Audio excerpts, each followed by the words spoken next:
नमस्कार, मैं डॉक्टर सुरेंद्र कुमार। आज मैं ग्रुप थ्योरी के बारे में बताने जा रहा हूँ। सबसे प्रथम हम ग्रुप थ्योरी की डेफिनेशन जानते हैं, परिभाषा क्या होती है। Suppose G be a non empty set and O be an operation defined on it. वो कोई बाइनरी ऑपरेशन है जो जी पे डिफाइंड है। Then the structure G O is said to be a group. The following condition are satisfied. First property है इसकी closure property. Closure property means कि अगर ए और बी जी के कोई दो एलिमेंट है तो ए और बी का जो कंपोजिशन होगा वो भी जी के ही एलिमेंट होना चाहिए। नेक्स्ट प्रॉपर्टी है एसोसिएटिविटी। सपोज ए बी और सी जी के कोई आर्बिट्रेरी एलिमेंट्स है तो a o bracket b of c equal to a composition of b then composition of c. अगर ये दोनों इक्वल आते हैं तो ये एसोसिएटिव रूल को फॉलो करेंगे। नेक्स्ट प्रॉपर्टी है existence of identity. There exist an element denoted by e and called the identity in G such that means a composition e equal to a आ जाएगा, equal to ई ओ ए, यानी कि left, इसको चाहे left की तरफ operate करें या राइट की तरफ ऑपरेट करें। जैसे यहाँ देखिए ए ओ ई इक्वल टू ई ओ ए। अगर ये दोनों का मान इक्वल आ रहा है तब हम ई को कहेंगे identity of G, where a for every a belongs to G, यानी कि जी के सारे एलिमेंट्स के लिए ये कंडीशन फॉलो करना चाहिए। ई भी जी का ही एलिमेंट होगा तो इसे कहा जाएगा ई को एग्जिस्टेंस ऑफ आइडेंटिटी। नेक्स्ट है fourth property existence of inverse. For each J, for each A belongs to G there exist an element denoted by A inverse, यानी कि जी में जितने भी एलिमेंट्स हैं एक ए के करस्पॉन्डिंग एक ए इनवर्स एलिमेंट्स मिलेगा, वो भी जी का ही एलिमेंट होना चाहिए। इस प्रकार होना चाहिए सच दैट कि a composition of a inverse equal to identity के इक्वल है। फिर ई द ऑलरेडी हम सपोर्ट कर चुके हैं कि e is the identity of e, identity of G equal to a inverse of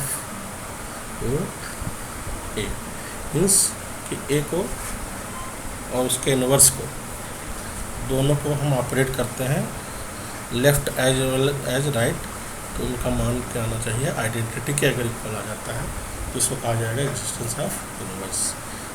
अगर ये चारों कंडीशन सेटिस्फाई करता है first one second third and fourth then G को कहा जाएगा कि जी ग्रुप है ऑपरेशन ओ के साथ, इसलिए इसको जी कामा ओ अलजेब्रिक स्ट्रक्चर कहा जाता है और इसे ग्रुप कहा जाता है, इसका नाम दिया गया है।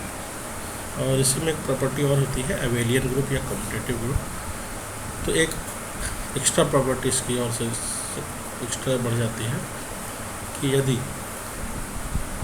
एक group G set to be abelian group और commutative group if commutative property is also satisfied, यानी कि a o b equal to b o b of a, यानी कि ए और बी का चाहे कॉम्बिनेशन निकालें, ए और बी का चाहे कंपोजिशन निकालें और चाहे बी और ए का कंपोजिशन निकालें, दोनों का मान हमेशा इक्वल आना चाहिए।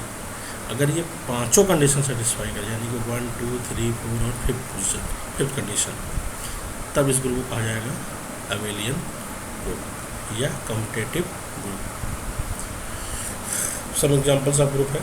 सपोज के लिए जी इक्वल टू ई, कोई जी में सिंगल एलिमेंट्स है उसका नाम है ई एंड बाइनरी ऑपरेशन आपको हमारे पास दिया हुआ है डिफाइंड बाई ई और ई का कंपोजिशन भी ई ही आ रहा है, यानी कि ई को ई के साथ कंपोजिट कर रहा है, जो एलिमेंट्स प्राप्त हो रहा है वो भी ई ही प्राप्त हो रहा है।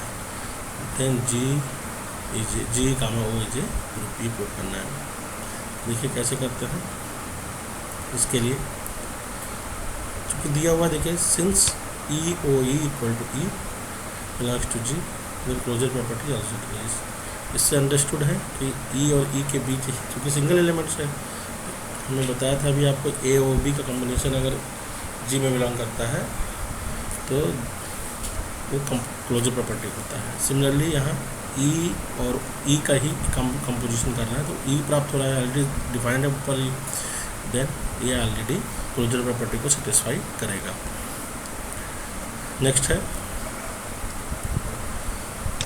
ई को 3 बार ले लिया, यानी कि ई ओ इक्वल टू, यहाँ हम देखिए लिख सकते हैं ई ओ ई ऊपर वाले रिजल्ट से ई, और e O equal to e आ जाएगा। Similarly e O E equal to e, यानी कि ई ओ ई की जगह पर मैं लिए ई ऊपर से, और e O E equal to e already दिया हुआ है।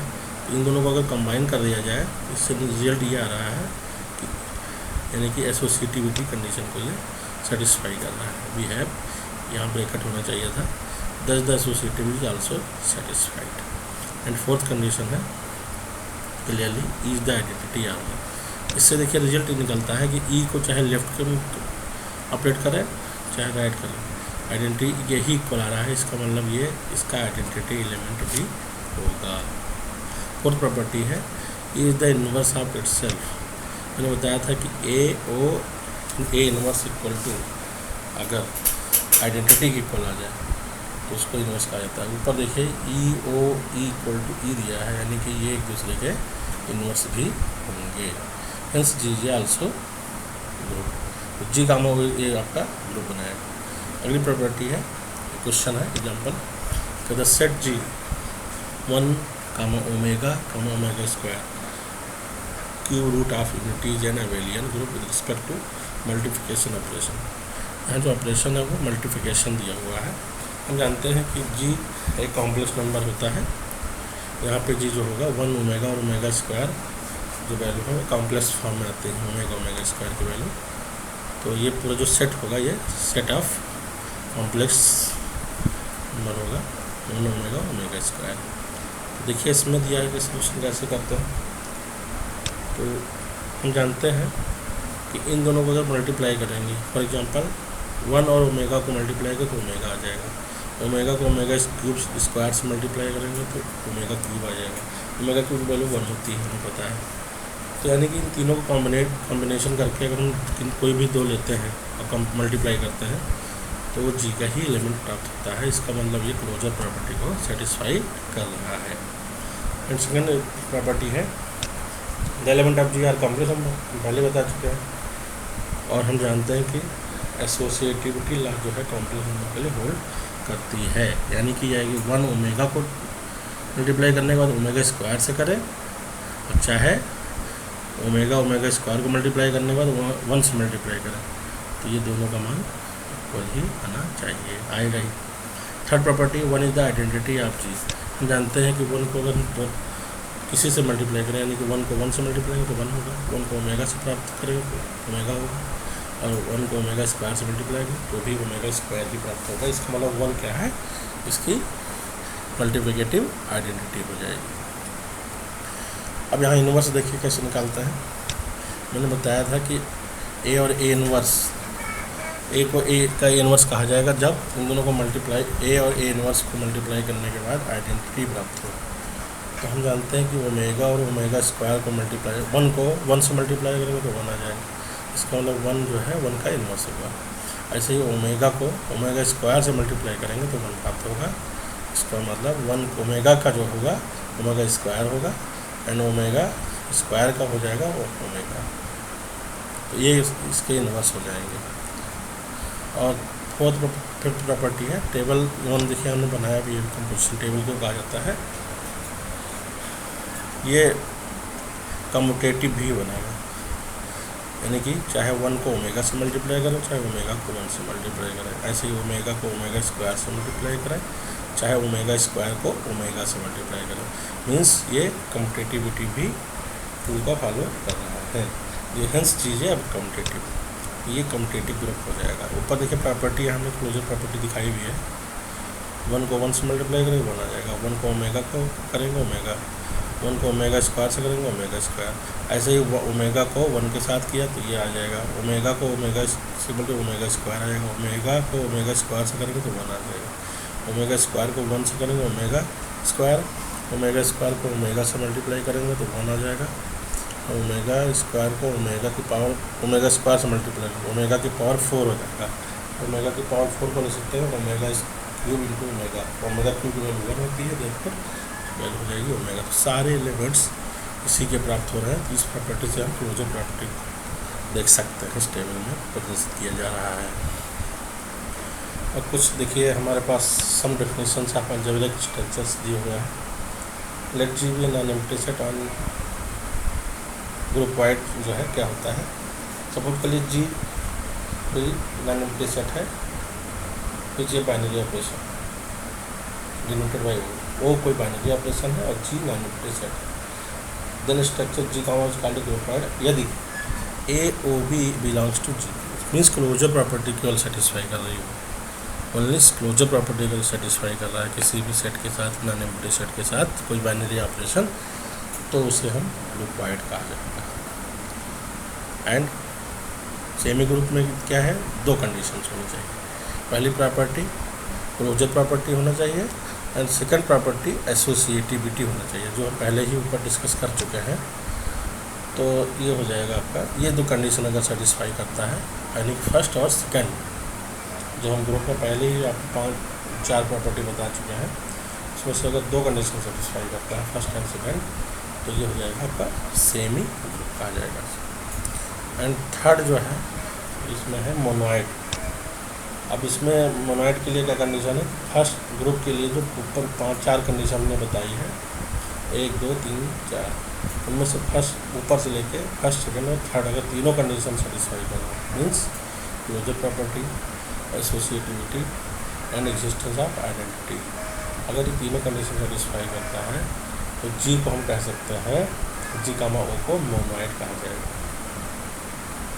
मीन्स मोनोइड जो है सेमी ग्रुप होता है with existence of identity. Monoid is an algebraic structure with existence of identity is also indicated. तो मतलब मोनोइड के लिए आपको सेमी ग्रुप है और साथ साथ उसके लिए एग्जिस्टेंस ऑफ आइडेंटिटी भी एक एक्स्ट्रा कंडीशन होनी चाहिए, तो ये मोनोइड आपका काम हो जाएगा। इस प्रकार जो है हम और भी इस टॉपिक की चर्चा करते रहेंगे। अगर आप हमारा वीडियो आपको पसंद आ रहा हो तो आप कमेंट में हमें सुझाव अपने दे सकते हैं, और कृपया अगर आपको अच्छा लगे तो लाइक करें और सब्सक्राइब करें, और नेक्स्ट वीडियो जो है इस तरह बनाते रहेंगे। धन्यवाद, नमस्कार।